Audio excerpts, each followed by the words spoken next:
我们的无线麦克风和自拍机器人追踪器、混音器、音效卡，以及第三方的音乐可以进来，这样子可以直播出去的时候的混音教学。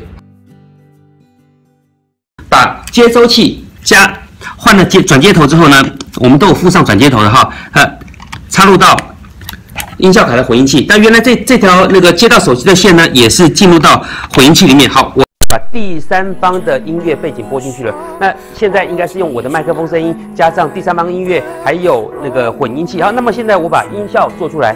现在这是充电炮的声音，嘣嘣嘣嘣会里面在响。这是大笑声，哈哈大笑的声音。好，来，那我们也可以把它变音变播出来，它就是一个难辨理的变音声。就是无线麦克风、追踪器、混音器，还有第三方的背景音乐组合的直播教学说明。